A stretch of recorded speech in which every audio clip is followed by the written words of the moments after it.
Welcome to American History Notes. I discuss things I've learned from American history, things that I hope that you'll be interested in.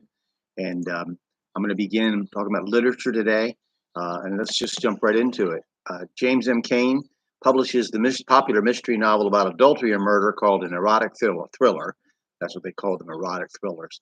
The Postman Always Rings Twice in 1934.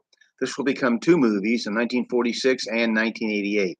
F. Scott Fitzgerald publishes Tender is the Night about romance, and guess what? Adultery. In 1935, John O'Hara publishes Butterfield 8 about a molested girl who grows up to be a prostitute. Finally, a break from immorality and murder comes with Clarence Shepard Day Jr.'s Life with Father, which will be followed by a sequel, Life with Mother, which will be published after his death. Between 1935 and 1967, historian Will Durant and his wife Ariel will write the epic history of the world, the story of civilization. This epic 11-volume work is still relevant.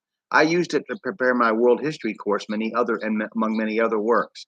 Its weakness is that it pushes the 1800s so-called grand narrative about the ancestor of Western civilization as being Greece rather than Rome, but that will be better discussed in special topics video on historiography, or how and why history is written.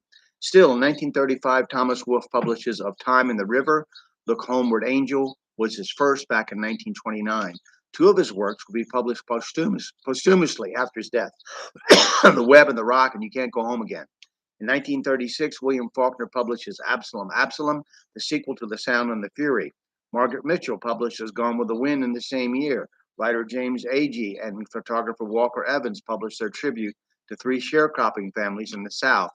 Let us now praise famous men. Life magazine begins publication that year as well under Time founder Henry Luce.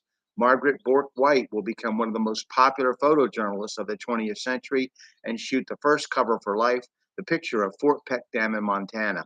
In 1937, John Phillips Marquand publishes The Late George Apley about the hollowness of the life of the rich, which continues the class warfare of previous books. That year, Zora Neale Hurston publishes her African-American feminist novel, Their Eyes Were Watching God.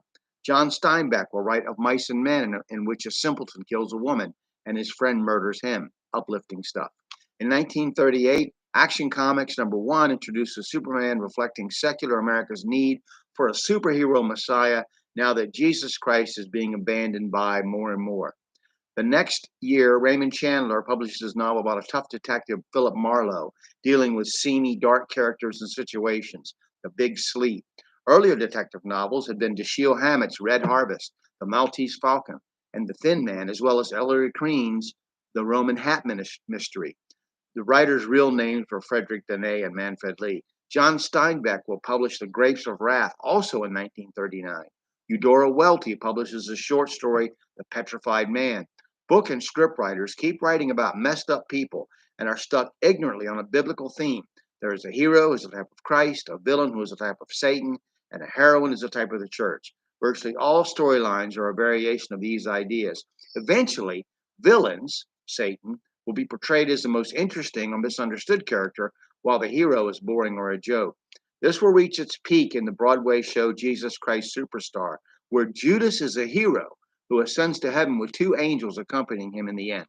We're going to stop there and pick it up with World War II, some important information about that. So you can see where literature is heading and what it is glorifying and how Satan is influencing the culture to influence you.